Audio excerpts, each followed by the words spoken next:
wage to $13 an hour. Thank you, Mr. Speaker. I yield back. Chair recognizes the gentleman from Indiana, Mr. Young, for 5 minutes.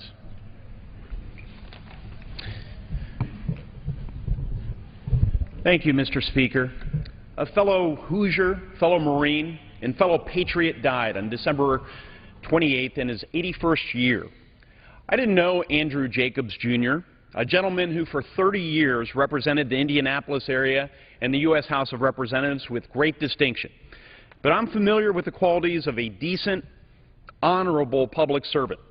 And Andy Jacobs deserves to be remembered, honored, even emulated by those of us who now serve in this body or bother to keep watching its proceedings.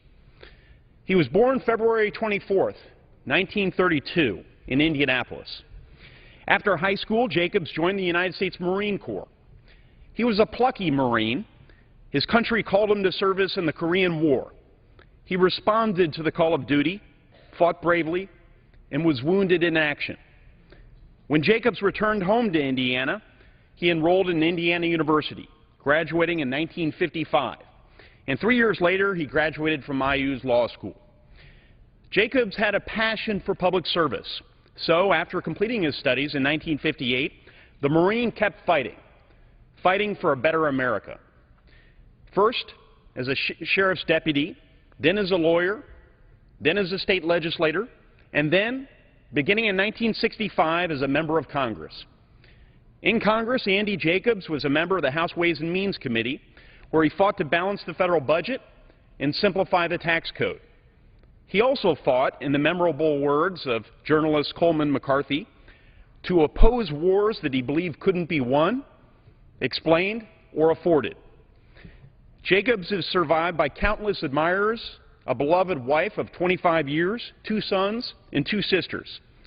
May each of us honor this fallen Marine's memory and his constancy of purpose by picking up his rifle and doing our part to fight for a better America. I yield back.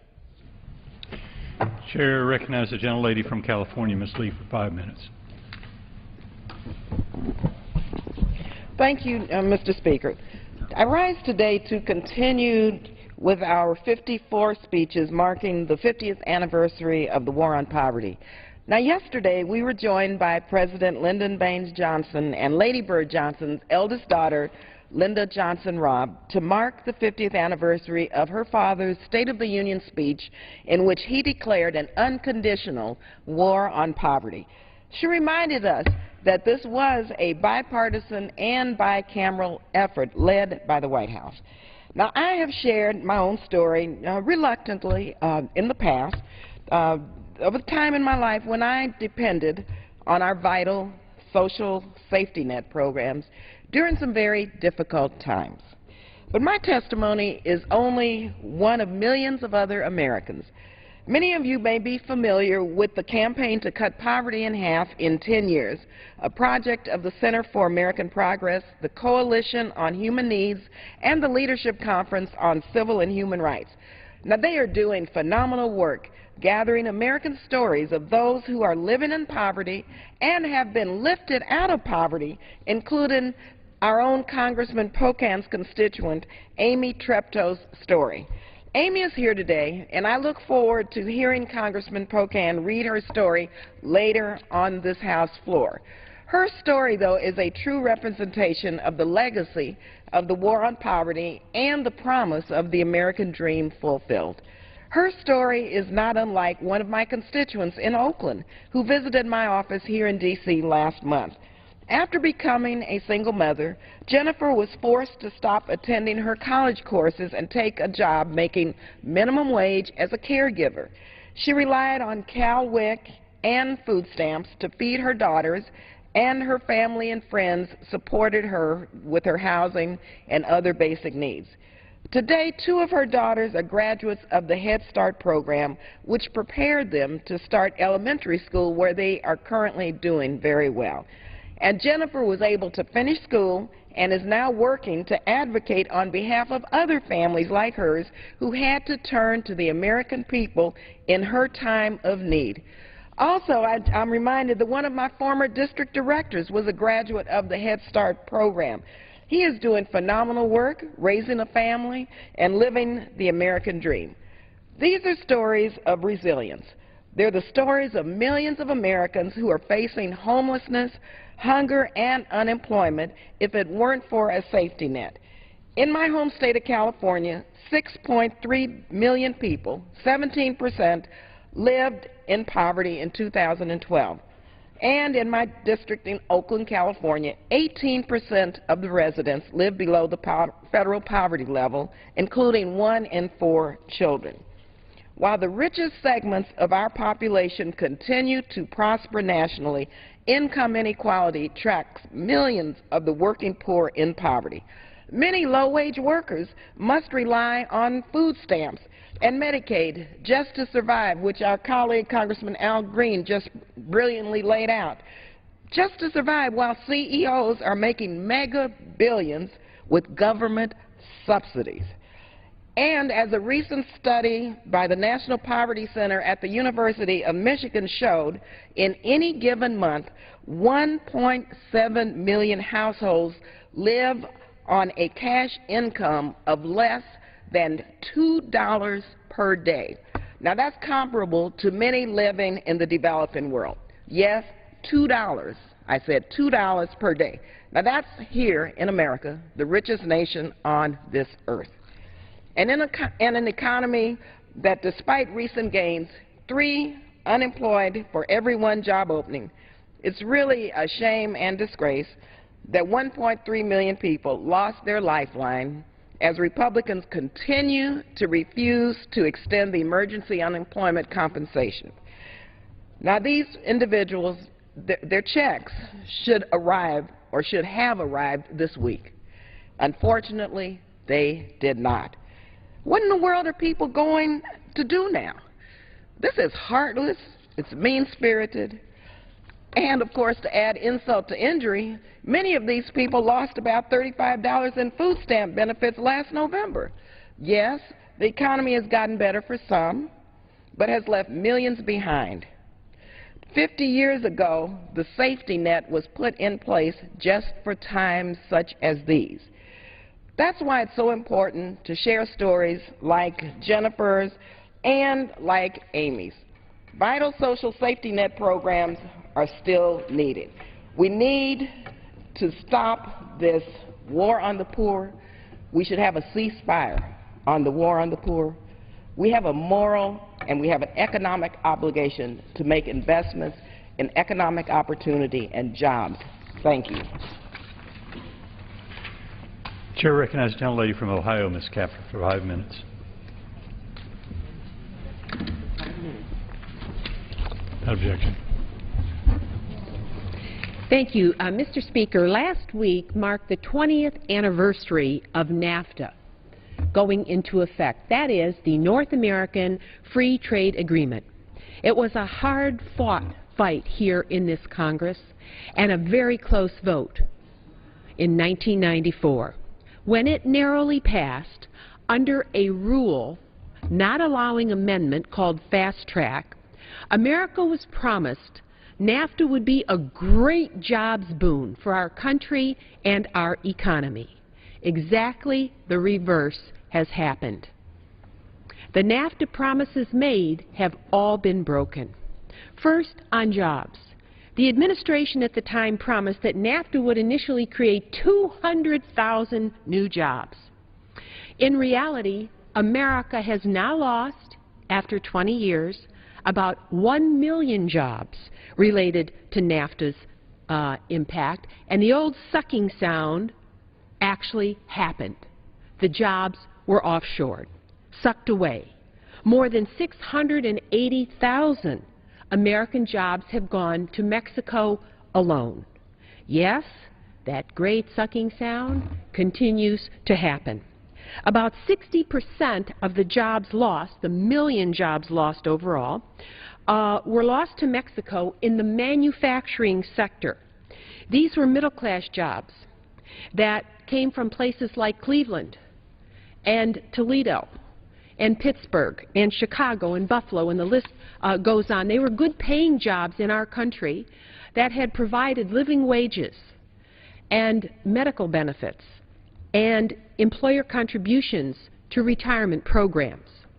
America was also promised that NAFTA would fuel dynamic trade and tearing down trade barriers and creating trade surpluses for our country, which means that we actually would export more than we imported. Well, guess what? The trade barriers that NAFTA were supposed to tear down have actually created massive trade deficits, red ink for our country. If one looks back at the passage of NAFTA, prior to its passage, America actually had a trade surplus with Mexico. But then with NAFTA's passage, we began to start really going deep into the hole of jobs being offshored. And then when other trade agreements like China, free trade with China, which isn't free, we see that America's trade deficits have accumulated annually to historic levels never experienced by this society before. The cost of this has been huge. Since NAFTA took effect, the annual U.S. trade deficit has increased by 5 times, a 500% increase, from $98 billion in the red to $534 billion in the red. Each $1 billion of trade deficit accounts for anywhere between 5,000 and 10,000 lost jobs, depending if it's in the retail sector or the industrial sector. Our cumulative trade deficit over the 20 years with NAFTA, get ready for this, is $1.5 trillion. If you want to understand why America has a budget deficit at the federal level, it's because we have offshored so many jobs through these trade agreements that were passed under the fast-track procedure. The year before NAFTA took effect, America actually had a $1.6 billion trade surplus with Mexico, but every year after NAFTA took effect in 1995, that trade surplus with Mexico was turned into a $15.8 billion trade deficit in the first year. And every single year, it's simply gotten worse. By 2012, our trade deficit with Mexico ballooned annually to $61.6 billion. So every year, the hole got deeper. What a failure NAFTA is on the jobs front and on the trade front. Finally, supporters of NAFTA claim that NAFTA would open markets for American exports to Mexico. I'll tell you one thing Ohio saw. Ohio saw pork production that used to happen in Ohio platformed down near Mexico City, where environmental regulations, if they exist at all, are certainly not enforced. And we look at companies like Mr. Coffee. We look at suppliers in the automotive industry being relocated from our country, middle-class jobs that just vaporize, one factory, one farm at a time. It's as though the lights are shut out from coast to coast in neighborhood after neighborhood. Mr. Speaker, the legislation that I've introduced, H.R. 191, the NAFTA Accountability Act, would basically say that these trade agreements have to work in our interests, including NAFTA, and where they are not, adjustments must occur in order to stem the offshoring and begin recreating middle-class jobs in this country again. Mr. Speaker, I yield back my remaining time. Chair recognizes the gentleman from Washington, Mr. Heck, for 5 minutes.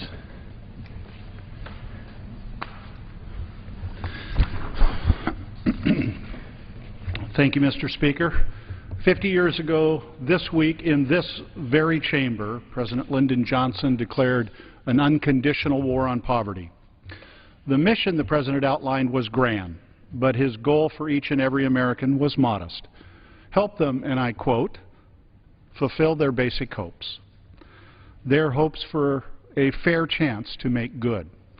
Their hopes for fair play under the law. Their hopes for a full-time job with full-time pay. Their hopes for a decent home for their family and a decent community, and their hopes for a good school for their children with good children, and their hopes for security when faced with sickness or unemployment or old age. 50 years later, the results speak for themselves. The number of children living in poverty has dropped by 10%. The number of seniors living in poverty has plummeted by 32%. Tens of millions of Americans have health insurance because of Medicare and Medicaid. The percentage of adults completing high school has skyrocketed from 56% to 88%. And the share of women in the workforce has increased from 42% to 64%. And each and every single day, millions of school children go today with full stomachs because of nutrition assistance. We have much as a nation we can be proud of. And the best way, the very best way we can celebrate and honor that progress is to rededicate ourselves to the challenges remaining. Because the truth of the matter is, there are still too many Americans out of work. And there are still too many Americans working in jobs that don't pay enough to raise a family. And there are still too many Americans working harder for less. Now, I don't pretend that there are easy solutions to these problems. There is no cure-all. There is no silver bullet Congress can fire. But we simply cannot stand down. And we cannot, as President Johnson warned, fritter and fumble away our opportunity in needless, senseless quarrels between Democrats and Republicans. Sound familiar? So, Mr. Speaker, on this 50th anniversary of the start of the war on poverty, it comes down to one simple question we should have the courage to ask ourselves. Are we doing everything we reasonably can to strengthen the middle class and help those working to get into it? Let me repeat that. Are we doing everything we reasonably can to strengthen the middle class and help those working to get into it? And I think we should also have the courage to answer that question honestly. And I think we all know the answer. It is no. But we also all know that we can. That is the question of our time. The question of the day is whether or not we're going to help in this way by extending unemployment compensation benefits. The business case for this is exceedingly strong. The fact of the matter is that there are 3 people looking for work for every job available. The fact of the matter is that long-term unemployment is nearly twice as high as it was at each of the times that we ended emergency unemployment compensation over the last couple of decades. The business case for this is very strong for those 1.3 million people already affected and the 2.6 million or so or more that will be affected in this calendar year. The business case is very strong. There are those, of course, who will suggest that there are those who abuse unemployment compensation. I'm not going to quibble about that, but I am going to reject the principle that Americans don't want to work, don't need to work, and that we are not hardwired to work. And I can prove it to you. I can absolutely prove it to you. Stop right now and ask yourself, what is the first thing you ask someone when you meet them? What do you do? We define ourselves by our work. It gives us pride. It helps us support our family. It makes our neighborhoods and our communities stronger. Americans want to work. And when they cannot, we ought to be there to help them. We can, and we should. Thank you, Mr. Speaker, and I yield back the balance of my time. So what do you think? 3.5. Thank you. 5? 3.5. No. 3. Chair recognizes the gentleman from California, Mr. Swalwell, for 3.5 minutes. 50 years ago, President Johnson declared in this chamber the war on poverty. And this is one war that we must continue to wage. And I want to thank my neighbor in Alameda County who represents Oakland and San Leandro and Alameda and Berkeley, Congresswoman Barbara Lee, who is Congress's greatest champion today to continue fighting President Johnson's war on poverty. And I'm grateful to have a mentor in Congresswoman Lee who has guided and helped me as I work to do my part. Since President Johnson's declaration, we have made real progress. Using an accurate measurement of who is poor in America shows that we've cut the rate from 25.8% in 1967 to 16% in 2012, reducing by millions the number of Americans who are poor. Unfortunately, this war is not yet won. Almost 50 million Americans still live in poverty, including over 13 million children.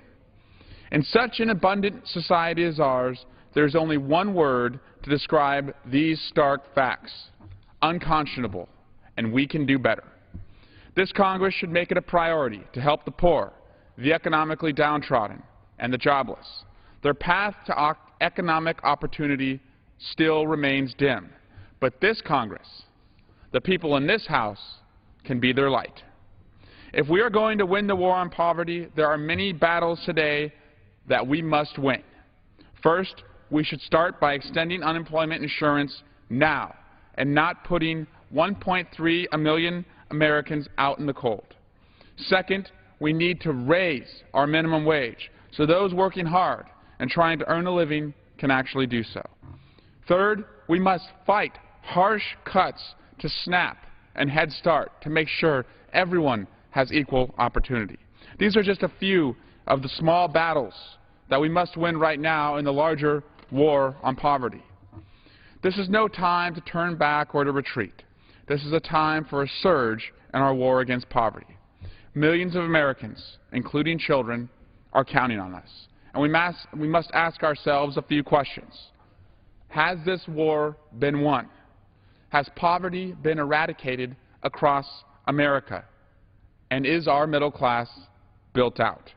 If the answer to any of these questions is no, then we know what we must continue to do. We must fight on, and we must keep fighting until we win the war on poverty. And with that, I yield back the balance of my time. Pursuant to Clause 12, Paren A of Rule 1, the Chair declares the House in recess till the hour of 12 noon today. The House returns at noon Eastern today to work on one bill, expanding state authority over Superfund hazardous waste cleanup sites. The White House is opposed to the measure, saying it'll cause problems with cleaning up priority sites. Two amendments will be considered. Tomorrow, the House debates legislation dealing with the health care law, one on the website security, and the other requiring enrollment numbers to be made public weekly. We'll have live coverage when the House returns at noon here on C-SPAN. We'll take you live now to Trenton, New Jersey for a news conference with Governor Chris Christie, which got underway just a few minutes ago. There was no basis to this. And so, you know, and let's be